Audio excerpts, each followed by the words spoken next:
नमस्कार, DNP India देख रहे हैं आप। साथ हूं मैं आपके राहुल चौधरी। पूर्व उपराष्ट्रपति जगदीप धनखड़ मिल गए हैं।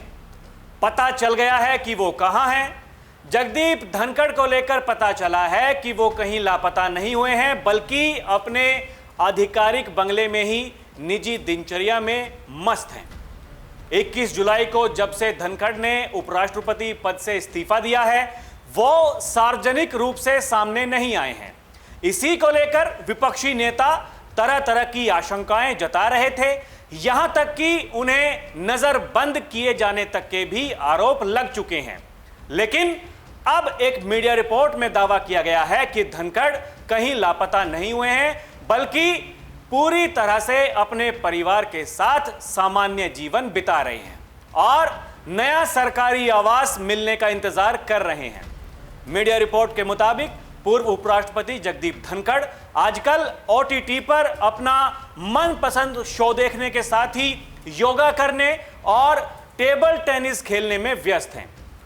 74 वर्षीय धनखड़ की ज्यादातर शाम लुटियंस जोन स्थित उपराष्ट्रपति आवास के मिनी स्पोर्ट्स कॉम्प्लेक्स में टेबल टेनिस खेलते हुए गुजर रही हैं, जबकि उनकी सुबह की शुरुआत योगा टीचर के साथ योग सत्र से शुरू होती है। वहीं खबरें यह भी हैं कि पूर्व उपराष्ट्रपति जगदीप धनखड़ के लिए राजधानी दिल्ली में नया आवास तय कर लिया गया है।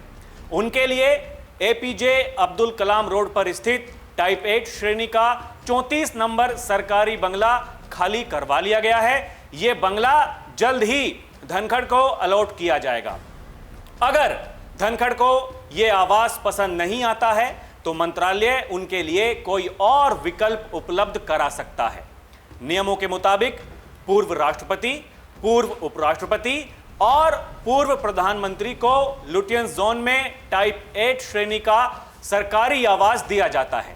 इसके अतिरिक्त उन्हें अपने पैतृक स्थान पर 2 एकड़ जमीन का विकल्प भी मिलता है। मतलब या तो वो सरकारी बंगला ले सकते हैं या फिर अपने पैतृक आवास पर 2 एकड़ जमीन उन्हें मिल सकती है। धनखड़ भले ही इस्तीफे के बाद दिल्ली में अपने बंगले में परिवार के साथ समय बिता रहे हों, लेकिन उनकी पत्नी सुदेश धनखड़ को लेकर बताया जा रहा है कि पिछले 1 महीने में उन्होंने कम से कम 3 बार सड़क मार्ग से राजस्थान का दौरा किया है। धनखड़ परिवार जयपुर में अपनी पैतृक कृषि भूमि पर 2 कमर्शियल बिल्डिंग का निर्माण करा रहा है। रिपोर्ट में सूत्रों के हवाले से बताया गया है कि सुदेश धनखड़ पिछली बार 7 से 10 दिन पहले जयपुर गई थीं, क्योंकि तब उनके निर्माणाधीन इमारत में हवन रखा गया था। रिपोर्ट में उनके स्टाफ के हवाले से बताया गया है कि धनखड़ सरकार की तरफ से उन्हें मिलने वाले नए बंगले का इंतजार कर रहे हैं ताकि उसमें शिफ्ट हो सकें। बताया जा रहा है कि एक बार सरकार उनके लिए उपयुक्त बंगला आवंटित कर दे तो पूर्व उपराष्ट्रपति को मिलने वाली अन्य सुविधाएं जैसे कि सरकारी कार, सिक्योरिटी गार्ड्स भी उन्हें मिलने लगेंगे।